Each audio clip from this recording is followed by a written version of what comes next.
जो बोले सो निहाल। यहां हम सभी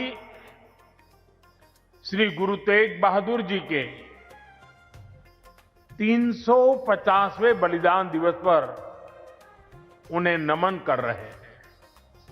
साथियों, अभी कुछ देर पहले कुरुक्षेत्र की भूमि पर पांचजन्य स्मारक का लोकार्पण भी हुआ है। कुरुक्षेत्र की इसी धरती पर खड़े होकर भगवान श्री कृष्ण ने सत्य और न्याय की रक्षा के उसे सबसे बड़ा धर्म बताया था। उन्होंने कहा था, स्वधर्मे निधनम श्रेय, अर्थात सत्य के मार्ग पर अपने धर्म के लिए प्राण देना भी श्रेष्ठ है। श्री गुरु तेग बहादुर जी ने भी सत्य, न्याय और आस्था की रक्षा को अपना धर्म माना और इस धर्म की रक्षा उन्होंने अपने प्राण देकर की।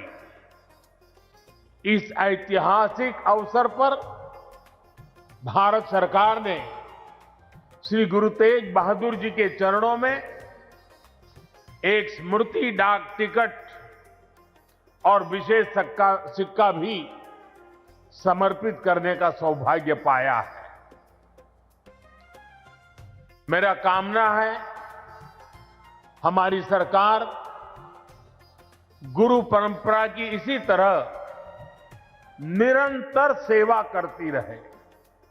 साथियों, कुरुक्षेत्र की यह पवित्र भूमि सिख परंपरा का एक महत्वपूर्ण केंद्र है।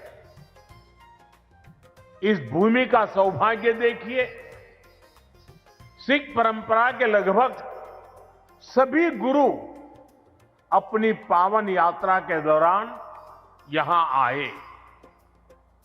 जब 9वीं पातशाही श्री गुरु तेग बहादुर जी इस पवित्र भूमि पर पधारे तो उन्होंने यहां अपने गहन तप और निर्भीक साहस की छाप छोड़ी थी। साथियों, श्री गुरु तेग बहादुर जी जैसे व्यक्तित्व इतिहास में विरले ही होते हैं। उनका जीवन, उनका त्याग, उनका चरित्र बहुत बड़ी प्रेरणा है। मुगल आक्रांताओं के उस काल में गुरु साहब ने वीरता का आदर्श स्थापित किया। हम सब जानते हैं कि श्री गुरु तेग बहादुर जी के शहीद होने से पहले क्या हुआ था। मुगल आक्रांताओं के उस काल में कश्मीरी हिंदुओं को जबरन धर्मांतरण किया जा रहा था। इस संकट के बीच पीड़ितों के एक दल ने गुरु साहब से सहयोग मांगा।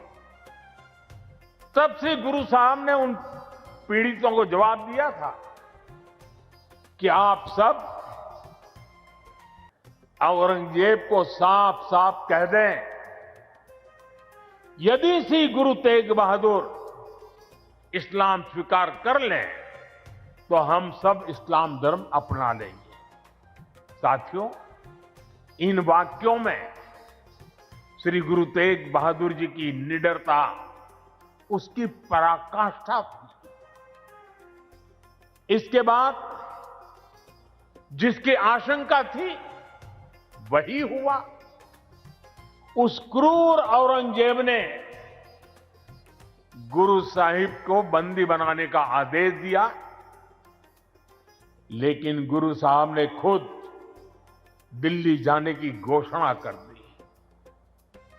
मुगल शासकों ने उन्हें प्रलोभन भी दिए, लेकिन श्री गुरु तेग बहादुर अड़िग रहे। उन्होंने धर्म और सिद्धांतों से समझौता नहीं किया और इसलिए उनका मन तोड़ने के लिए गुरु साहब को पथ से डिगाने के लिए उनके सामने उनके 3 साथियों भाई दयाला जी, भाई सतीदास जी, भाई मतीदास जी की निर्ममता से हत्या की गई। लेकिन गुरु साहब अटल रहे, उनका संकल्प अटल रहा। उन्होंने धर्म का रास्ता नहीं छोड़ा। तब की अवस्था में गुरु साहब ने अपना शीश धर्म की रक्षा को समर्पित कर दिया।